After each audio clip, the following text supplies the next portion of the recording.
From WHQR Public Media, this is The Newsroom. I'm Ben Schachman. Thanks for joining us. On today's show, we're taking a long, in-depth look at the story of Mosley Career Readiness Academy. The story started with a scoop late last year. My colleague Rachel Keith reported the Academy's high school program was closing abruptly. The news was met with surprise and frustration from parents and board members, and public pushback swiftly followed. This was a beloved program, sometimes called a school within a school, that supported students who needed a little extra help to get ready for life after graduation. And there was bipartisan support for keeping the program open, and frustration with Superintendent Dr. Charles Faust, who was accused of springing the decision on the public and elected officials. But a month later, the story had evolved, mutated even, into something quite different. A debate over a proposed newcomer school. That's a school designed to help recent immigrants acclimate to the U.S. culturally and academically. And that seemed to serve as a referendum on the broader national conversation about immigration and all of the narratives and misinformation that come along with that debate. And all of that, basically, is how we ended up receiving the phone message I'm about to play for you right now. And just a note, this is pretty intense, so listener discretion is advised. This is a message for Dr. Faust. Wonder if he's related to Fauci. The criminal who wants to shut down a special needs American school and reopen for, what did he call them? Newcomers? Is that the new catchphrase for the illegal criminal aliens? I hope he gets picked up tonight by the United States Marine Corps, handcuffs slapped on him, thrown into the back of a Jeep, and taken on a ship to Guam, where he gets a swift military tribunal and hangs the next day for treason. Because it's an open and closed case, and Americans are pissed. And frankly, I'm almost as pissed off that I can't watch these hangings live. I want to watch people like him hung on live TV. Best we can tell, that's a woman named Kathleen Roscoe. She's from Arizona, where, according to local media, she's made similar comments suggesting violent revolution or the death penalty for Maricopa County officials over election concerns back in 2022. For what it's worth, we shared this phone message with law enforcement, who looked into it but found it didn't rise to the level of a criminal threat. I'm not sure that's any comfort for Dr. Faust, who we're told received other similarly hostile messages about the proposed newcomer school. And one hopes that Miss Roscoe is an extreme outlier, outside the Overton window, like way outside the window, of any civil debate over a newcomer school or immigration in general. But it's worth asking, how did things go so far off the rails here? How did someone in Arizona end up weighing in, regardless of how deranged their comments were, on school policy here in New Hanover County? Roscoe didn't respond to email or phone message we left for her, so we can't ask her her motives directly. But there are some clues in how the Mosley story unfolded. Again, this story started as something very different back in December of 2023, when my colleague Rachel Keith first reported it. A few days later, Mosley students took to a Board of Education meeting to speak in defense of their program. Good evening, everybody. My name is Jeremiah Castillo. I'm a junior at Mosley, and I've been going there for all 3 years of high school. We have Brazilian kids, we have Jamaican kids, we have Caribbean, we have Asian kids, and everybody there feels so comfortable with each other. Now, it's precisely because of the more intensive support that these students got that Mosley was on the chopping block. That level of attention to students cost money, and the district, facing what would later be revealed to be a $20 million budget shortfall, was looking for places to save money. But the students' testimonials hit home, and few people felt like this was the right way to go about trimming fiscal fat. At the same time that this was happening, there was another longer-term proposal being put out there, building a newcomer school, and Mosley's campus was suggested as one possible location for the school. Dr. Faust would later acknowledge that discussions about the newcomer school had been going on for several years, but there had been little public discussion about it until November of last year, where administrators gave a brief presentation. And initially, the reaction was positive. Republican board member Pat Bradford called the plan, quote, fabulous. That's a comment she'd end up working hard to distance herself from as the story started to evolve. Okay, now flash forward to this year, in January, and New Hanover County Commissioner Dane Scalise waded into the debate. Scalise, who was appointed to the board after the death of Commissioner Deb Hayes last year, is now running as a Republican to keep his board seat in the 2024 election. Now, while county commissioners fund a significant portion of the school district's budget, they often take a hands-off approach on school policy. But Scalise argued that the power of the purse gave them the opportunity to weigh in. And weigh in he did, voicing what was, by that point, the almost universal support for keeping Mosley open, but also asking for a resolution to block any attempt to open a newcomer school. Gosh, what happens whenever you put one of these newcomer schools into a county like New Hanover? And a newcomer school, in case that you're not aware, it's not really a school in the traditional sense. It's more akin to a migrant resettlement or assimilation facility. Well, Guilford County put one in. They led the state in this endeavor. And it was so successful, according to a WUNC article published on October 11th, 2023, that Guilford County has subsequently experienced a rapid influx of immigration, that's a quote, and become a hub for refugee resettlement. Become so popular that they just opened up a second newcomer school in Guilford County. We are talking about closing down a school that is helping a remarkable success that has been meeting the critical needs of those not currently served elsewhere in our school system. We're going to close a school for existing citizens and students of New Hanover County, and we're even considering putting a newcomer school into New Hanover County. Scalise would fine-tune his argument in an opinion piece published in the Carolina Journal a few days later. And again, Scalise stated that, quote, the purported mission of these facilities is not to educate students in the traditional sense, but to allegedly help entire immigrant and refugee families integrate into the local community where they are relocated. He also reiterated his earlier claim that opening a newcomer school would mean that New Hanover County would, quote, rapidly become a magnet to migrant families from outside of the country. In support of these claims, Scalise cited the reporting of our colleague Liz Schlimmer, who covers education for WUNC in Chapel Hill and the Triangle. So I contacted Schlimmer, and she confirmed that the two newcomer schools in Guilford County are very much schools. They teach the same curriculum set by the North Carolina Department of Public Instruction that other public schools teach. And, just to be sure, our own Camille Mojica spent the day at the Sylvia Mendez Newcomer School. That's the second newcomer school to open in Guilford County, just to make sure. We'll hear more from Cami later in the show, but long story short, she also confirmed it's very much an actual school. I also asked Schlimmer about Scalise's other claim, that a newcomer school would drive immigration to the region. She called that idea absurd, noting that none of her sources had suggested anything like that. She pointed instead to larger global forces driving immigration from Central America and Africa, and to Guilford County's deep history of refugee resettlement. As we've noted in our reporting in the past, Guilford County, and Greensboro in particular, does have a long and rich history of immigration dating back to the 1970s, where federally backed refugee resettlement programs working with the Lutheran Church have helped people fleeing political violence escape Southeast Asia and later Sub-Saharan Africa.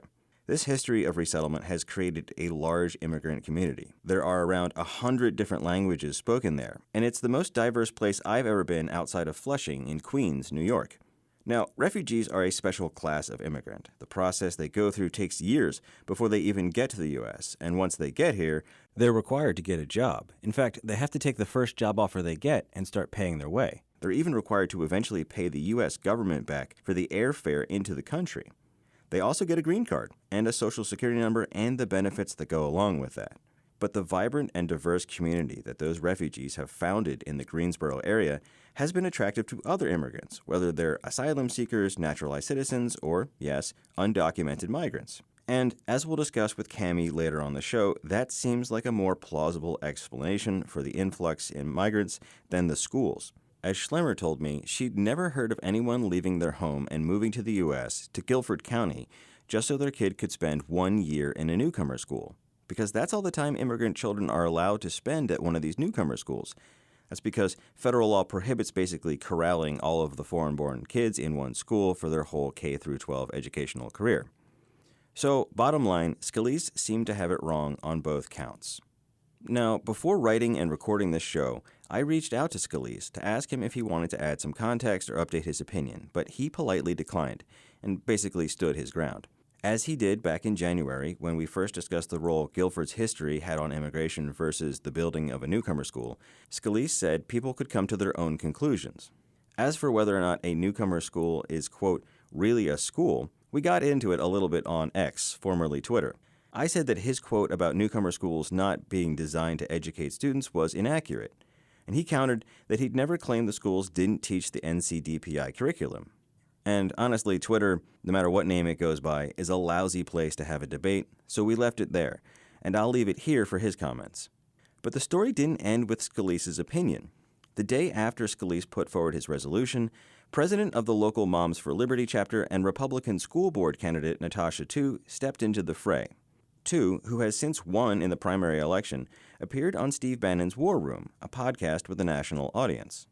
Now, we could do an entire newsroom on Bannon, but suffice to say, he's a longtime political operative, an advisor to former President Donald Trump, and champion of the so-called alt-right. He was accused of fraud but pardoned by Trump and was kicked off of Twitter after suggesting Anthony Fauci and FBI Director Christopher Wray should be executed.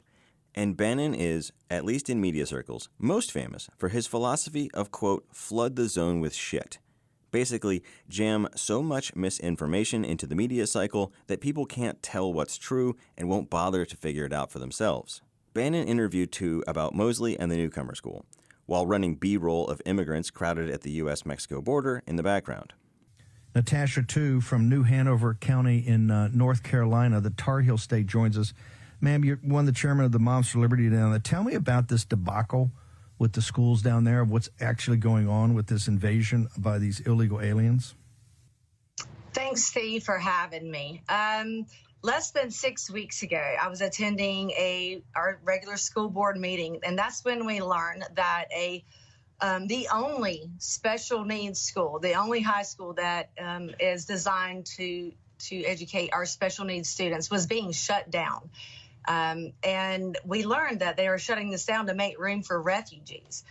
Now, Tu's not exactly right about Mosley being the only school for special needs students, but it's more interesting to me that she confuses refugees with the more general immigrant population served by newcomer schools. Bannon continued the interview, and Tu shared some inaccurate but telling information. Are Yes, you sir. telling this audience that the parents got a notification for their special needs kids that the one location for special needs education in this area was being shut down for American citizens who have special needs, to open it up for the illegal alien invaders that have come? Is that what you're telling us? Well, if I may, they call it the newcomer school. If that makes you feel any better, we know what it's a refugee center. There's actually one in Greensboro, North Carolina, Steve. It's called the, American Hebrew Academy in Greensboro, and that's a full-on on-campus living with wraparound services. Wrap your head around what wraparound services may mean. Now, there was an American Hebrew Academy in Guilford County. It was a private Jewish school that failed financially. And currently, the U.S. Department of Health and Human Services has a 5-year, $50 million lease of the Academy campus. That's to run a facility for unaccompanied immigrant children who are waiting to be reunited with their family or placed in a sponsor home. And there are indeed wraparound services, since children will sleep, eat, and go to school there. But importantly, this is not the newcomer school in Guilford County. It has, however, been a hot-button issue with Republicans in Congress, some of whom have written a letter pushing back against the facility, including Congressman David Rouser. And I almost can't believe I'm saying this, but to Steve Bannon's credit, he tried to ask Tu if the newcomer school she was talking about was a federal or county or local program. But Tu pivoted away, instead calling for Faust to be fired and saying that was the reason she was running for school board. After initially agreeing to comment on her statements here, Tu didn't actually respond to specific questions. So it's not clear where she got her information from, how she confused the federal facility with a county-run school, or, for that matter, how she feels about the language Bannon used. What is clear is that the misinformation Tews shared on Bannon's show further mutated the narrative of the Mosley story. As evidence, Kathleen Roscoe's phone message, which we played at the top of this show, came in just a few hours after Tews appeared on Bannon's War Room. And as of this week, that strand of misinformation still persists. During a school board meeting, Pat Bradford tried to explain and distance herself from her initial support of the newcomer school by saying she'd since learned more about it. In doing so, I learned it wasn't a school to teach students English as much as it was an immigration center with wraparound services funded at taxpayers' expense. I wondered, did the people living around Mosley off Princess Place Drive, did they know this was slated to happen to their neighborhood? And this is the story I've heard from some people out in the community, and at calls to the audience at school board meetings, and on Nick Craig's conservative morning show, which has touched on the issue several times. The narrative has become, a newcomer school isn't a school at all. It's a center for refugees. It's rolling out the welcome mat for all types of immigrants, including dangerous, hardened criminals. It's also, in part because of Tews' appearance on Bannon's War Room, become increasingly common to hear newcomer schools referred to as camps or centers for illegal aliens. And yes, there are some undocumented minor children going to schools all around the country, whether or not they have a newcomer school. We don't have exact data on this because a Supreme Court ruling prohibits schools from asking about the immigration status of kids. But statistically, yes, it's happening. But one, we still have a federal mandate to educate those students, and two, the majority of immigrant students are U.S.-born children, or children in the process of securing citizenship through refugee or asylum processes. On a larger scale, the Mosley story has clearly been connected to the larger debate about immigration policy and border security, and to inaccurate and sometimes hateful myths about immigrants themselves. So the WHQR newsroom set out to poke a few holes in this narrative. Camille Mojica spent the day visiting a newcomer school to see what it really was. Kelly Kenoyer crunched the data on who immigrants are, what role they have in our community and economy, and what, if anything, their relationship to crime rates are. And Rachel Keith spoke to experts who work with refugees, asylum seekers, and other immigrants to get a better sense of who we're actually talking about. That's all coming up ahead on today's show. But before we get to that, I want to say I'm pretty sure that after listening to this show, some people will say, we're just advocating for a newcomer school. But honestly, that's not our goal. For one, the issue seems dead on arrival, since last month the school board voted to stop any and all planning for a potential newcomer school, while also voting to keep the Career Readiness Academy at Mosley open for the foreseeable future. And unlike a lot of votes from the politically divided school board, this one was unanimous. But even if it came up in the future, the new Hanover County Schools district is facing a lot of challenges and serious financial issues, and a newcomer school, if it were to come up again as a proposal, might not be the best use of its limited resources. It might have other priorities, and those are up to the school board to decide. But we hope that if the issue does come up again, it'll be debated based on fact, not fiction. I also want to say that since this issue has become inextricably linked to immigration, that we are not advocating one way or the other on those policy debates. There are solid arguments from conservatives and liberals alike for revisiting our current immigration policy, for reshaping it into something that is more efficient, more humane, and something that works with the U.S. economy while still allowing us to be the bastion of hope that we've been, or at least aspired to be, for centuries. All right. We need to take a quick break, but when we come back, we'll be joined by Camille Mojica, who took a first-hand look at what a newcomer school actually looks like. I'm Ben Schockman. You're listening to The Newsroom. Stay with us.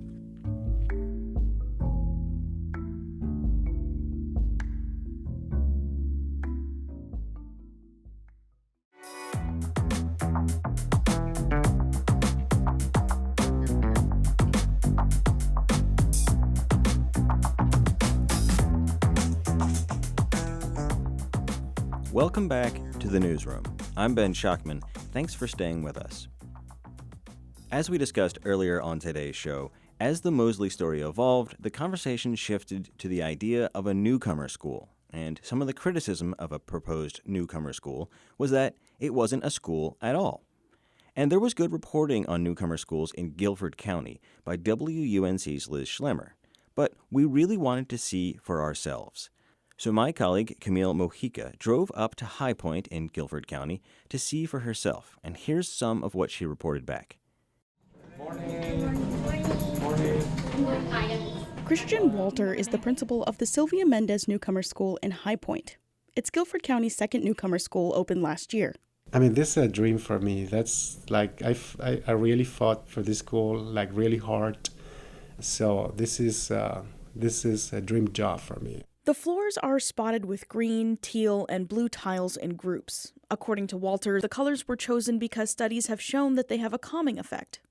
In fact, the whole school is engineered to make students feel comfortable and relaxed. Its computer and media room is full of uniquely shaped chairs, and beanbags line the colorful floor, and at the front of the room is a screen with a fireplace playing soft coffee shop piano music. I think, education has been one of those unique commitments America has made. The idea that all children, no matter their background or socioeconomic background, that they should have access to a high-quality education. This is the constitutional right of kids in America. For decades, Guilford County has been home to dozens of immigrant communities. Jose Oliva immigrated from Guatemala and became a student at Guilford County's first newcomers school back in 2011, at the time a one-of-a-kind facility that had only been open for a few years. Now he's the county's youngest ever chief of staff.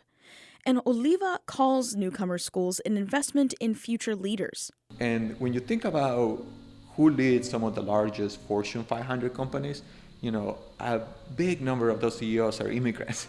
So it would be a disservice to North Carolina to not invest in the next generation of CEOs and elected leaders. For us, we see it investing in ourselves when we invest in schools like Newcomer School. Oliva is careful to note the difference between the immigrant and refugee experiences. When you're a refugee, you don't want to move, but you're forced to for safety concerns. That's where the newcomer school steps in as a welcoming pair of open arms, he says. He says he knows there's a vocal minority that oppose newcomer schools, but he says most people support them. I think that most communities embrace a concept of newcomer schools. So I think most people relate with that American dream story. I do think most people want older students to succeed. Some pushback against newcomer schools claim they aren't schools at all. But Colleen Dunst, the school's curriculum coordinator, said that's simply not true. We use the same curriculum that they use in schools around the district. So if a student is in an English 1 class here, they're using the same textbook, the same content that they're using in English 1 in another school. Newcomer schools follow the state curriculum with added focus on learning English. And as Principal Walter says, the school helps students build up confidence. One of our emphasis here, for example, is the fact that we teach our students to advocate for themselves.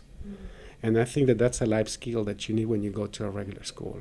Transitioning from newcomer schools into regular schools is not easy, staff say. Refugee students have already been through a lot, and Walter says taking them away from that dual language environment can pose a serious challenge. They just feel so safe here and so familiar with the setting. They just go into the unknown. It might trigger some anxiety. So we partner with the SEL Social Emotional Learning department and also with UNCG Psychological Services. Sometimes they come and they do sessions with our students as well. At the end of the day, Walter says newcomer schools are valuable, important, and very real places of education. That's what we do here in Guilford County as we prepare our students that come from different parts of the world so that they are able to become active members of this country. Because they're not going to leave. They're going to stay here. In response to criticism of the idea from public figures in New Hanover County, Walter says, I think that they can do better. Oliva concluded. So I hope that, they find a way to serve all kids. It doesn't have to be one at the expense of the other, but they can serve all kids. And, I have my eyes on New Hanover. I think they're going to do great things.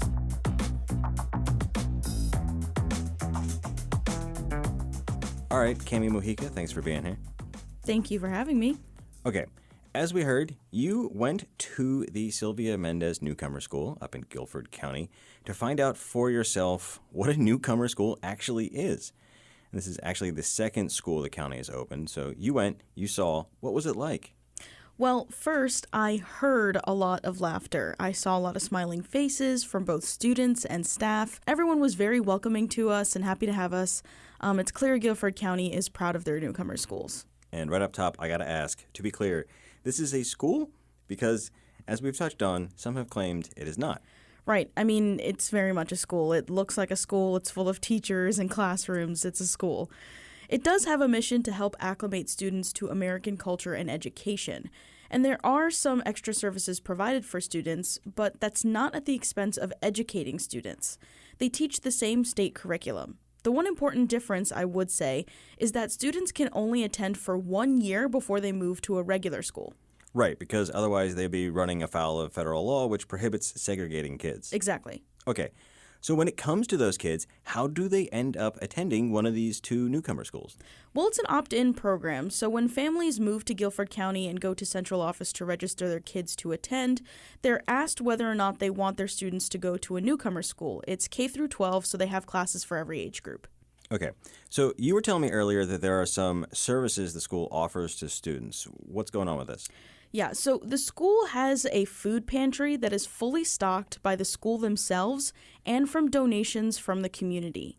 It has what staff call culturally relevant foods, like different kinds of rice, beans, curries, and specialty items.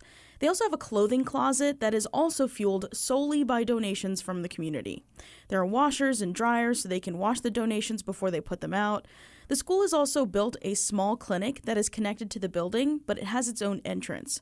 When I visited, they were still waiting on a partner in the medical community to step in and actually run this clinic and bring in equipment. But the goal is to offer a central location and place for people to come receive basic health care, things like checkups and immunizations. And you told me in general, the school helps fund some of this or provide space for some of this, but it really is kind of like a community collaborative effort here. Yes. All right. I will note here that school staff calls these wraparound services sometimes, but as we touched on earlier in the show, I don't think that's the same thing as school board candidate Natasha Tu is talking about when she says wraparound services. Now, it's not 100% clear what she's suggesting, but it does seem like she's saying in some way there's something nefarious going on here, or maybe just very generous on the taxpayer dime. But I do want to ask, what other services does the school offer? I will say the schools do conduct needs assessments. So new students and their families are brought in to meet with a social worker who works for the school who can help connect them to services that they need. But the school itself is not administering any of these programs. The school social workers are doing the job that fits their description, and that's getting people help. And these services that they're being connected to, those would be available to anyone in the area? I mean, this includes things like Medicare, Medicaid, which has some restrictions for some immigrants, and we'll talk about that later in the show. But, bottom line, these aren't like a boutique service just for immigrants, right? That's right. And this is important context to include when we talk about newcomer schools, because there's been a push in the narrative of newcomer schools equals increased illegal immigration, and immigrants and refugees taking resources away from taxpayers on their dime. Right, and a little bit of supposition on my part here, but that's kind of what Natasha Tu's intimations about wraparound services felt like. And we're going to unpack some of the actual economics of immigration with Kelly Knoyer later in this show. But for now, there's another thing I want to unpack, and that's the relationship between the newcomer school and Guilford County and Greensboro's immigrant population. As we mentioned earlier, Commissioner Dane Scalise suggested at a county meeting and later in an opinion piece that opening a newcomer school would cause an influx of his population into the region the way it did in Guilford County. We heard that argument on Nick Craig's show as well. And as we've discussed, Guilford County has a long history of serving as a new home for resettled migrants, refugees, and immigrants, long predating the first newcomer school. The county's population of over 500,000 includes over 60,000 members of immigrant communities. They speak over 100 different languages. According to a 2012 report from the UNC Greensboro Center for New North Carolinians, federal grants and other programs, along with faith-based organizations like the Lutheran Church, helped Vietnamese, Cambodians, Laotians all settle in the area during the 1970s and 1980s. And then in the 1990s, Somali and Sudanese immigrants settled in the area. So while statistically, there's bound to be some undocumented immigrants here, there's a long, long history of legal immigration that, again, predates the first newcomer school opening by decades. And certainly some immigrants are often looking for communities where they can feel at home to some extent. Right. I mean, who wouldn't want that? I think back to my Jewish ancestors who moved to the Lower East Side of Manhattan in the 1800s to be around Hebrew-speaking people who shared their culture and their faith and their values. I mean, that's pretty classic immigrant experience 101. Right, and it seems like that community would be a more compelling reason to pick Guilford County than just to have a single year for a child at a newcomer school. Right. And I go back to the reporting by Liz Schlemmer, who wrote about this newcomer school for our sister station, WUNC, and whatever the interpretations of her article were, we asked her, and she said none of her sources suggested that the school itself was responsible for an increase in immigration. She said it's really hard to just discount the role of the region's history of refugee resettlement and the geopolitical upheavals in Africa and Central America and just, quote-unquote, blame the newcomer school for the influx in immigration. And I know that's not what her article was directly about. It wasn't about the causality of newcomer schools and immigration, but I appreciate her sharing her insight with us. And Cami, I appreciate you taking an entire day to go and visit the school and see firsthand what it is and what was happening there. So thank you for going, thank you for reporting, and thank you for being here today. Thank you for having me. All right, well, we need to take another quick break, but when we come back, my colleagues Rachel Keith and Kelly Kenoyer will be here. Kelly's going to help us break down some data around immigration, economics, and crime, and Rachel's going to help us take a more human look at immigration and who the immigrants we're talking about actually are. I'm Ben Schockman. You're listening to The Newsroom. Stay with us.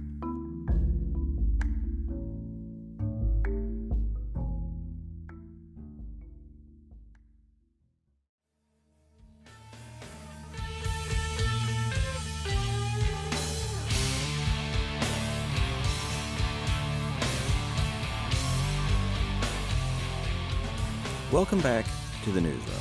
I'm Ben Schockman. Thanks for staying with us. As the Mosley Story has evolved and become more of a debate about newcomer schools and immigration in general, there's been a lot of numbers thrown around. So with me now is my colleague Kelly Kenoyer to help us crunch some of this data and see what's actually going on. All right, Kelly, you've gone through a trove of immigration data for us, and you're here to help debunk some myths and stereotypes. That's right. You're a resident data nerd here to nerd out about the data. Great. Well, let's start with who exactly is immigrating to our community. Are they documented or undocumented, and where are they coming from? Sure. So according to the census, for New Hanover County, about 12,000 people who live here are foreign-born, which is about 5% of our total population. Out of that, nearly half are naturalized citizens. That means they're not only here legally, but they've been legal residents for at least 5 years and have become true American citizens in every way except birth. To do that, they've gone through an interview process and taken an oath of loyalty to the United States. They also took a test to prove they can speak, read, and write English at a basic level. Right. I've actually known a few people who've been through this process, and they end up knowing a lot more about civics than a lot of natural-born citizens that I know. They love to pop quiz me on the Bill of Rights, for example. And how do you do? Not as good as they would, but okay. Those are the naturalized citizens. What about those who are here illegally? Okay, so for unauthorized residents, we don't have county-wide data, but migrationpolicy.org estimates that just under a third of immigrants in North Carolina are undocumented. In terms of who these undocumented folks are, 77% come from Latin America and 10% are from Asia. Around 80% of them have already been in the country for 5 or more years, so they're not exactly newcomers. And a third of the undocumented population lives in poverty, compared to 12% of North Carolinians overall. That makes sense to me, since you have limited work opportunities when you don't have legal status. Despite that, undocumented workforce participation rates are actually a bit higher than the overall population, and there are a number of industries that rely on them, like construction and agriculture. And don't forget the service industry. I have worked with more than a few undocumented folks in my day. But okay, this is a story about schools, so let's talk about that. As I mentioned earlier on the show, I do hear a lot of concerns from conservatives, including some of my own family and friends, about the tax burden of immigrants. There's plenty of confusion around this. For example, we hear people suggest that undocumented immigrants are getting food stamps, which isn't true, but they are eligible in some cases for Medicaid, like here in North Carolina, but they have to wait for 5 years. And there are some exceptions for asylum recipients, refugees, and people who have been abused or trafficked. Nick Craig has covered this more than a few times on his show, and he spent some time with the author of a piece in the Carolina Journal on the cost of illegal aliens or immigrants in their community. That's the words that they used. And the claim is that undocumented immigrants cost each North Carolinian $5,000 a year, or $3 billion total each year. And they claim education makes up close to $1.5 billion of that. Yeah, I did some digging on his sources for these numbers, and I figured out that the article was actually citing the Federation for American Immigration Reform, or FAIR. Southern Poverty Law Center classifies that organization as a hate group, and its data has been debunked by the American Immigration Council. Right. I mean, FAIR was founded by John Tanton, a white supremacist and eugenics enthusiast in the late 1970s. But the organization has pushed back against that hate group designation. But even if we set aside that as an ad hominem attack, they've been criticized for methodological errors and in some cases inflating data. Yeah. For example, looking at the article, FAIR seems to pull in U.S.-born children of immigrants for its count, which is an inaccurate way of counting immigrants. If a kid is born here, they're not an immigrant. They're a U.S. citizen. Right, so that muddies the data for sure. The raw total immigration data is also disputed. Migrationpolicy.org, that group that you cited before, puts the estimated total of undocumented people in North Carolina at around 296,000. FAIR has a higher estimate of around 490,000, so significantly more. But let's talk about the tax burden for education, since that's one of the main concerns we've been hearing about here, specifically folks who are juxtaposing the added cost of educating immigrants against the school's pretty significant existing budget hole. Well, from the census, we know that there are about 1,700 foreign-born people who are enrolled in education institutions in New Hanover County. But only 775 foreign-born residents are between the ages of 5 and 17, and there are more than 900 foreign-born residents enrolled in college or graduate school. So those folks, at least, are paying tuition or they're on scholarships. And how does that compare to the demographics of the overall population in New Hanover County? So I think that's an interesting question. About 7% of our foreign-born residents are under 18. By comparison, 17% of the overall population is under 18. In fact, our foreign-born population skews heavily towards working-age adults, and their workforce participation rate is higher than the average population. Most people who work in the United States pay taxes rather than working under the table. Right, and most migrants come to the United States to work. As you said, they're working age. And if you listen to conservative talk radio, you'll hear the phrase military-age men quite a bit. And that's the same age range, really, but they imply two very different things, I think it's safe to say. It's not as point-blank as Steve Bannon calling them an alien invasion, but I think you get the idea. Okay, back to the children. As we've discussed, schools are prohibited from asking families about the immigration status of a student. But for many people I've spoken with, they don't really have a problem with children born in the U.S. who are U.S. citizens getting an education in public schools. Although, that said, there are people, including former President Donald Trump, who have called for an end to birthright citizenship. So I guess I have to say some people do object to that. Yeah, and the argument FAIR makes is that the children of undocumented immigrants wouldn't be here if not for their parents' decision to come to the U.S. Right. It's hardly the children's fault, but that, I think, is what people are supposed to take away from the FAIR data used in the Carolina Journal report. It's a concern that these kids are costing taxpayers. And we don't have hard data on that. So I think, yes, if that's a concern you have, statistically, yeah, it's happening. But I don't think that quite gives you the whole picture. I think the counter-argument that our colleague Rachel Keith has heard is that regardless of legal status, immigrants who grow up educated by our school systems, most of them will become contributing members of our society, pay taxes, and over time help cover the cost of public education among other government programs, just like all of us U.S. nationals generally do when we start working. In fact, that's another criticism of FAIR, that they don't show the other side of the ledger. That is, they don't talk about the tax revenue generated by immigrants or the billions of dollars of labor they put into the economy. It's just the costs that they get focused on. For what it's worth, FAIR admits its own estimates are higher than most other immigration policy organizations. And their calculations about the cost of immigrants to the taxpayer in North Carolina include people who are U.S. citizens. I'll quote here from their methodology description. It's important to note that FAIR includes costs incurred by the minor U.S.-born children of illegal aliens, as these costs are fully attributable to their parents' unlawful residence in the United States. Now, FAIR goes on to explain that they would account for the children's future economic contributions, but they think children of immigrants won't contribute to society like they did in decades prior. Here's another quote. Therefore, if we did attempt to account for their future tax contributions, we would also need to account for their reliance on state and federal benefit programs. This would likely only serve to increase our cost estimates further, not drastically lower it, as many open border advocates insist. And they don't actually cite any specific studies when they write this, perhaps because they wanted everything to line up with their predetermined conclusion. I really don't think we can take FAIR as a serious source of data given all of this evidence. I mean, this organization has a ticker at the top of their website with a count of illegal border crossings so far that day.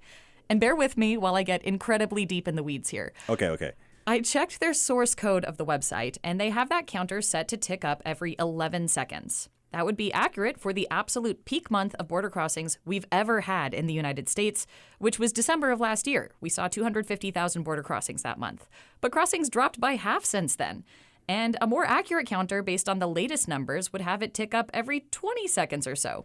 They haven't updated it because they want the numbers to look as big and scary as possible. And they'll shape the data to suit that narrative. That's why they don't cite their sources, and that's why I can't take them seriously as a source of information. Okay, harsh but fair assessment from our resident data nerd.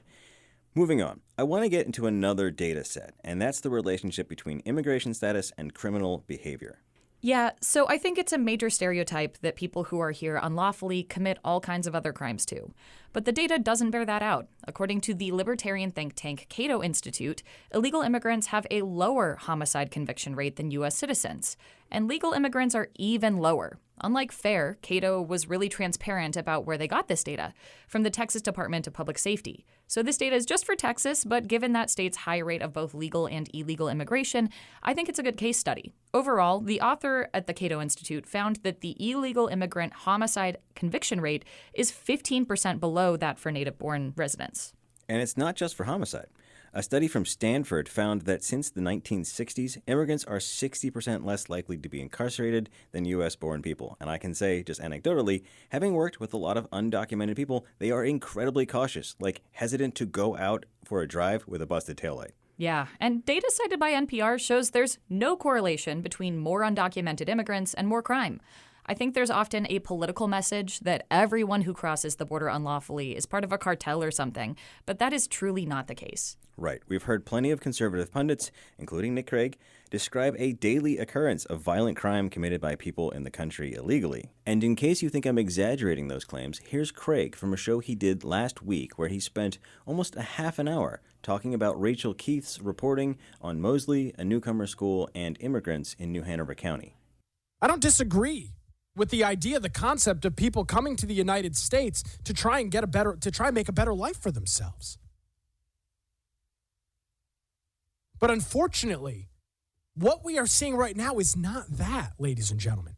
Every single morning or every single afternoon, depending on what time I'm checking on things, there is a story of somebody being murdered in some place across the United States by an illegal immigrant. Every single morning. Because we're not doing our due diligence at the border. We are allowing dangerous, hardened criminals to waltz into the country and, quote unquote, assimilate into society. Now, just Googling through news stories and also looking at data put out by the Customs and Border Patrol, that seems to be a significant exaggeration. CBP reported a peak of 62 homicide convictions by undocumented people in 2022, and that's the highest number in recent years. For example, last year, it was less than half of that.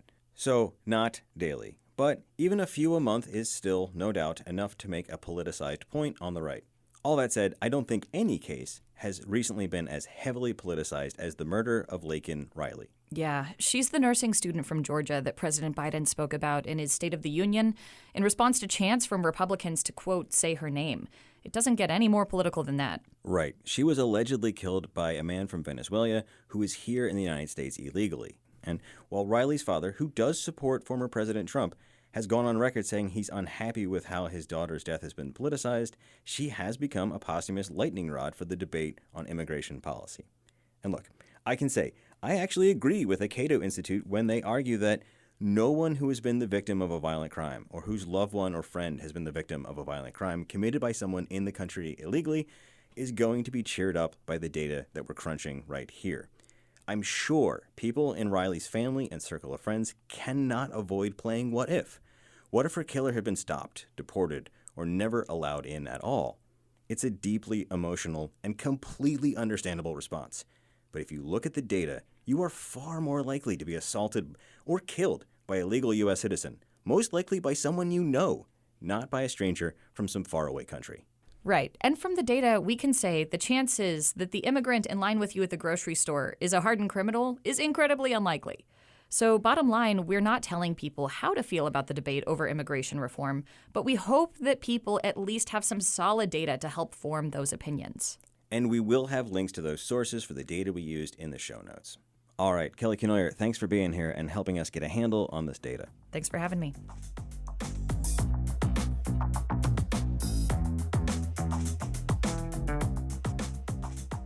All right, I'm here with my colleague, Rachel Keith. Rachel, thanks for being here. Thank you.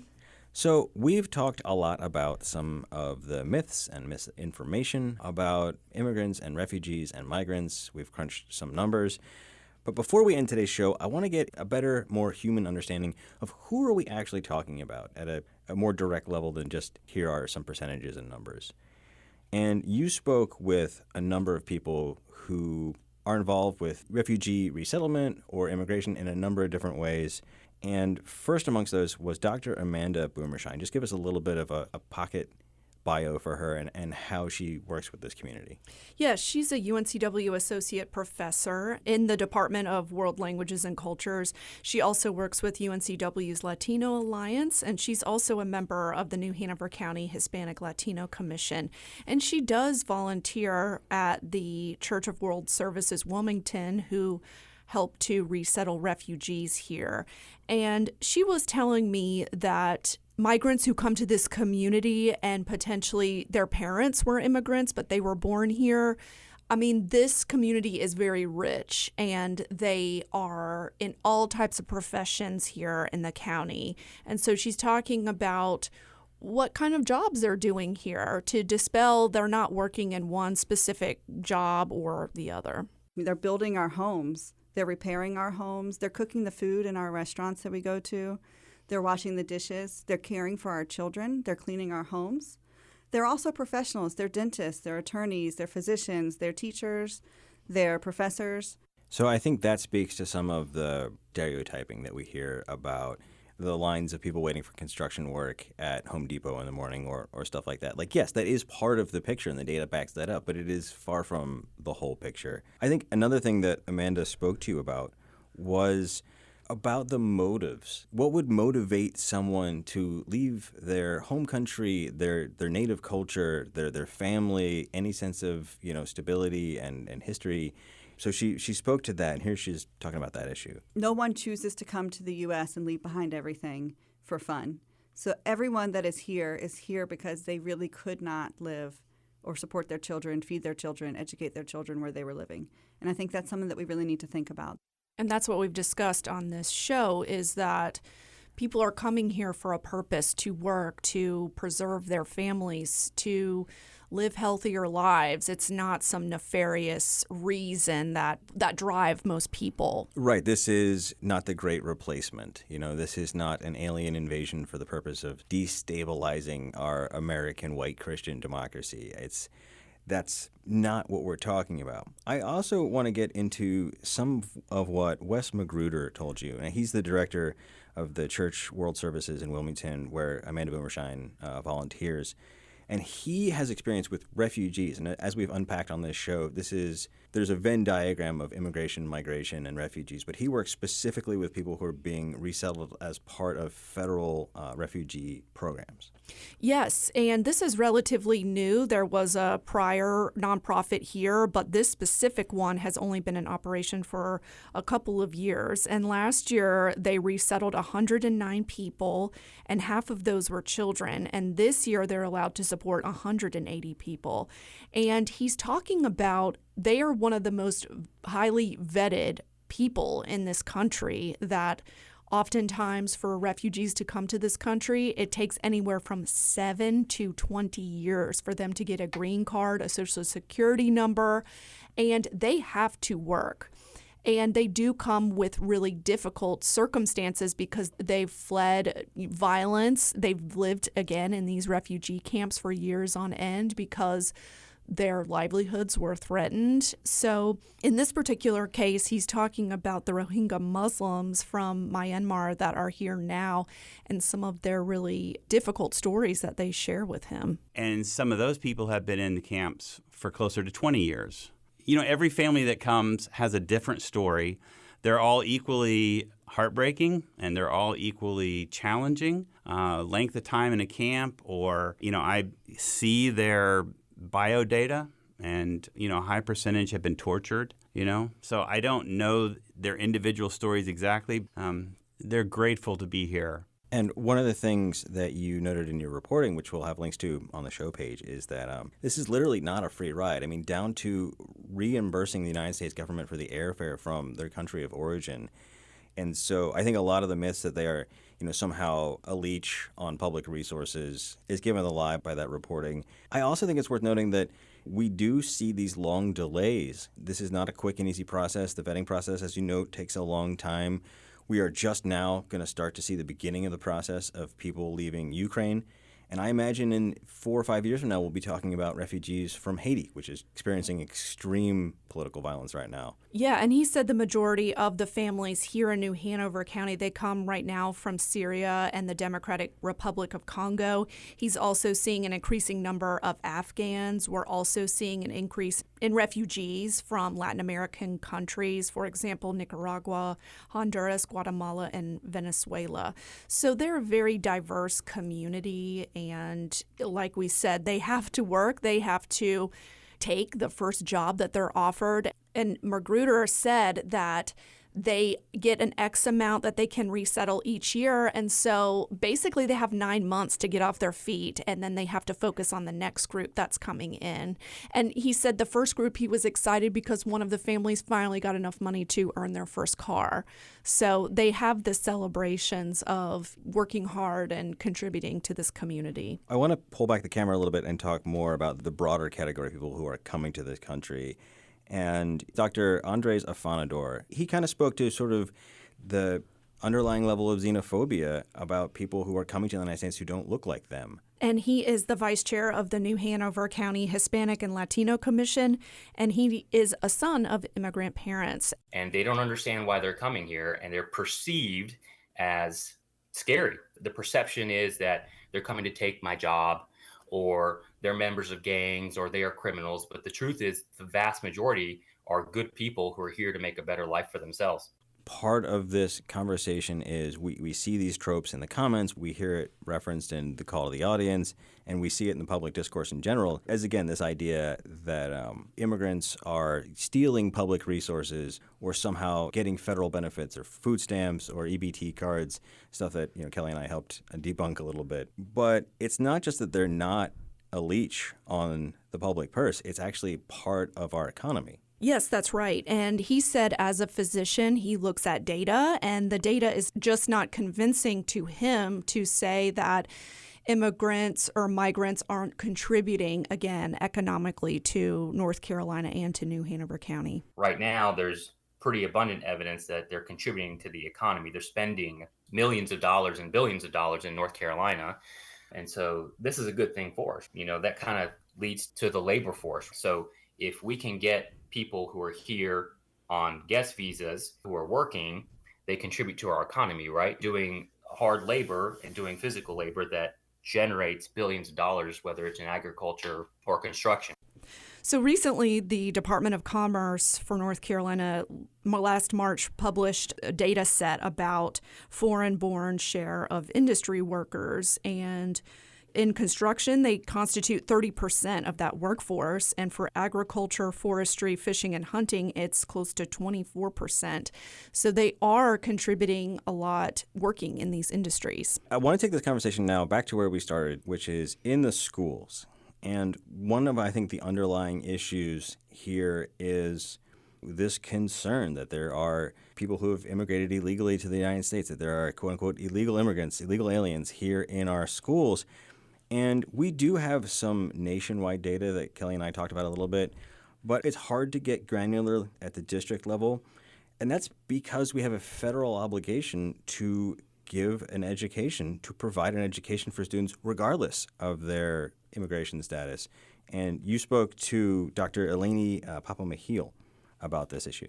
Yes, she's a UNCW professor, and she's been working with multi-language learners or ESL learners, English as a second language learners, for a very long time, for a large amount of her career.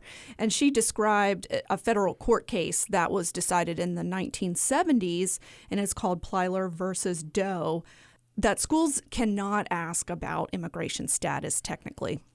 And it was determined that children, K through 12 kids, are always allowed to attend a public school.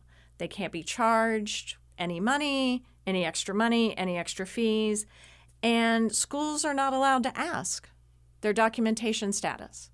They're not allowed to ask for a social security number.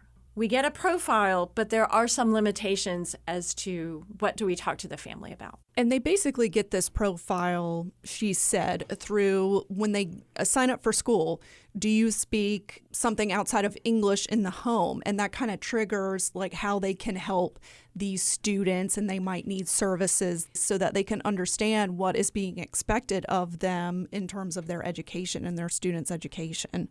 So here is Wes Magruder again. He is saying that, again, he works with these refugee families, and again, they said that their English proficiency it's very wide-ranging. Some are limited, some are speaking English very fluently.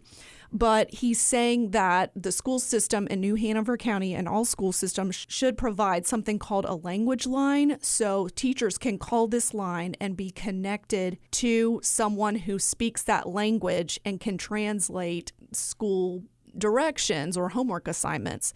And here he is on how well the schools are using this resource that they're mandated to have. We find that it's not always happening. And I think it's just because it's a little bit harder. It takes a little bit extra time to do that. We would highly prefer that, though, to using Google Translate, because Google Translate is just notoriously flawed. But he did say that one of the parent liaisons at the school district, Maria Black, is very helpful in these families and getting them support.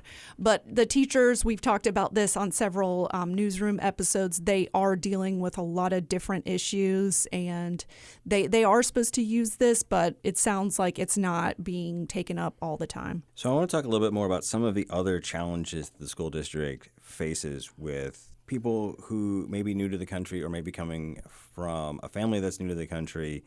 And going back to Dr. Papa-Michiel talking about what the school has to do in sort of in addition to the nuts and bolts of our regular academic curriculum. When they get here, it's not just, well, let's talk about algebra or let's talk about science. It's let's talk about you and your family and your culture and your language needs before we can ever get to those academic discussions. And that obviously takes resources. I mean, one of the reasons, whether you'd be in favor or against it, that Guilford County set up one and then another newcomer school was that this sort of allows all of that extra work to get done alongside a traditional DPI curriculum.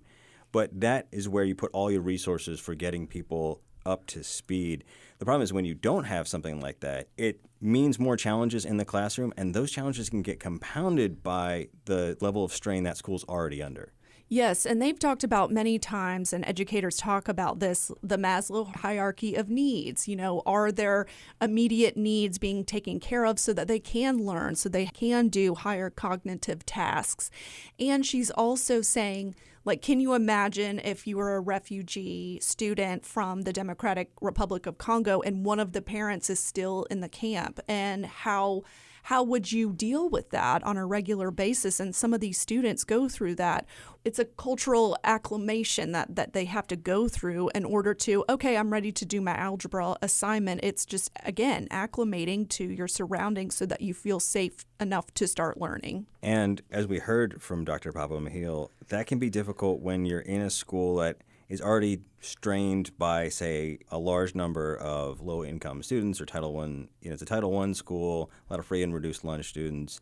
That's just one additional level of challenge that our school district specifically is dealing with. Holly Tree Elementary School here in New Hanover County. High socioeconomic population, very low minority student population, very highly resourced school. That's not where you're going to find the English learners. You're going to find them in the schools with the highest needs.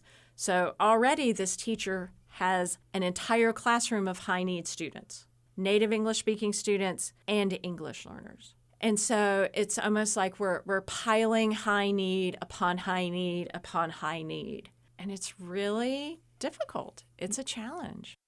From my reporting on the turnaround task force that the county schools have created, and one of these meetings invited the district principals. And again, this task force was created to address some of the issues in some of the lowest performing schools. And the principals at some of these schools are saying they have very high multilanguage learner populations and that they do need additional support. And they do need these things called parent liaisons in addition to the language line, that their wish would be to have this resident liaison at the schools. So when parents come up to the school or the kids are struggling in the classroom, that this person can go in and help support the family or the students so that they can learn, because they might need a little more explanation.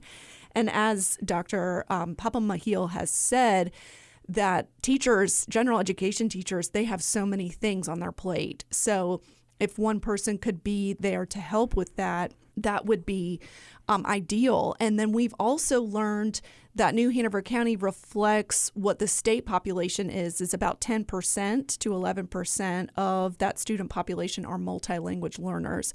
And the data that, for example, Assistant Superintendent Dr. Patrice Faison has presented is that multilanguage learners are increasing each academic year. So these student populations are continuing to come. And we know, again, that they are, since we have the neighborhood school model, they are concentrated in some of these lower income neighborhoods. And so that's what she's talking about, need upon high need. That's what she's referring to. Yeah, and one thing I just want to drive home for the cheap seats here is that, once again, we have not seen evidence that opening a newcomer school would lead to a new influx of immigration. And we know that the immigrant population is already here in New Hanover County. And yes, the schools are struggling to deal with that. But I wouldn't want the takeaway to be, well, that means we've got to somehow slam the borders to New Hanover County and not let any more students in. Because even though we don't have granular data on New Hanover County specifically, if we extrapolate from national data, we know that the majority of these students are natural-born or naturalized U.S. citizens. And even the ones who aren't, as you pointed out, we have a federal obligation to educate them. And so the sense that somehow all of this is evidence for the need to basically put up walls around New Hanover County, I hope that that's not what people take away from it. And there's another part of this, too, is that regardless of what we do or don't do in the school districts, there will be people who are here illegally. There will be people who are here legally, both who need help acclimating to the U.S. education system and to the English language. But they don't disappear as soon as they go out of high school. Many of them will stay in our community, and what they do with their lives and how they benefit our community, to what extent they become successful, productive members of New Hanover County's community, depends on how good of a job we do in those schools. So here's Dr. Papa Mahil getting right to that point. It's not like any of these students are going to disappear after graduation. They're going to be in our communities, working at a successful job or not, depending on how well we prepare them. And going back to that Department of Commerce report, it says here, quote, immigration will continue to be linked to labor market conditions in the state. In years and decades to come, demographic forces will continue to shape the state's economy, chief among them an aging population. Although immigration cannot entirely counteract the state's workforce challenges, immigration may serve to alleviate some of these headwinds, and that helps our economic future as well. So again, it's important how the schools prepare these students to go out into the workforce, because they will be here. Yeah, and here's where I want to end, is that we have talked about this issue in terms of politicized narratives and people going, frankly, disturbingly off the deep end along those narrative lines. And we've talked about this story from the point of view of data. And we've talked about this story through the eyes of people who work with immigrants and refugees. But I think all of this kind of gives you a 30,000-foot view. And before we leave this story, I want to just come back to something that Dr. Afanador told our colleague, Cami Mojica. So often their statistics or their numbers or their migrants or illegals, but the bottom line is we're talking about human beings.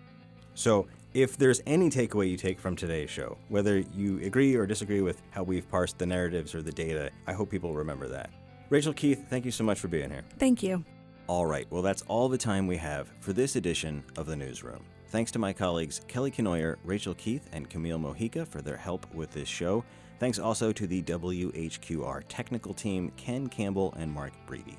If you missed any part of this show, you can find it at WHQR.org or as a podcast. If you have questions or comments about this show or ideas for a future show, you can reach us at newsroom@WHQR.org.